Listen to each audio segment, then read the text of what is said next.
He spent much of the journey worrying that his classmates would look down on him as a yokel. But Mao Zedong's words, had he known them, might have been appropriate. Beijing is like a crucible in which one cannot but be transformed.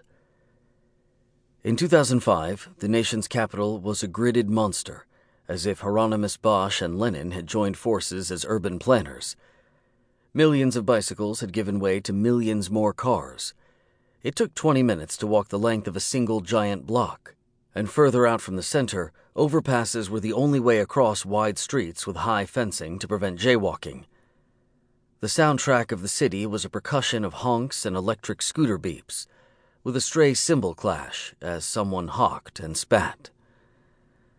The first thing Snail did when he arrived was to go to Tiananmen Square. It's a rite of passage for any new visitor, a photo opportunity at the middle of the Middle Kingdom.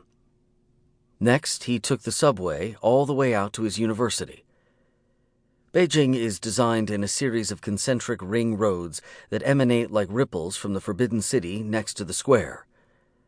The first used to loop around the historic old town. The second traces where the city walls used to be.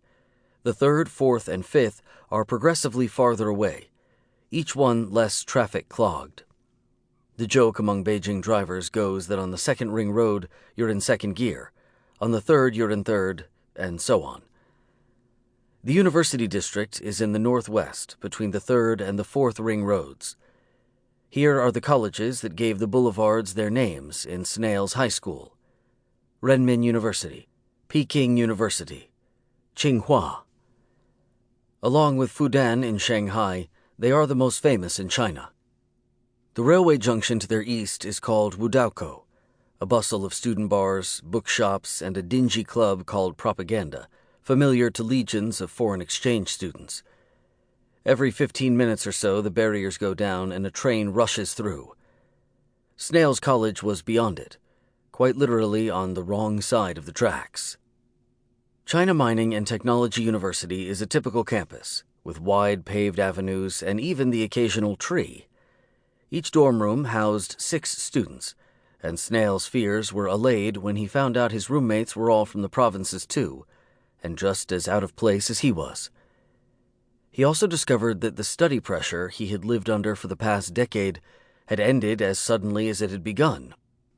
He had climbed the granite face of the Gaokao, been accepted into a good college, and, provided that he didn't make a complete hash of things, he would get through these 4 years and come out the other end with a university degree and the prospect of respectable employment in the city that it afforded. With time to kill, he spent it doing nothing in particular. There were lectures in the morning, but few and simple assignments, and the afternoons were his own. He took up rollerblading, looping in circuits around the basketball court in a group. At night, a fierce woman guarded the front gate of their dorm building, and she didn't approve of students going out after hours.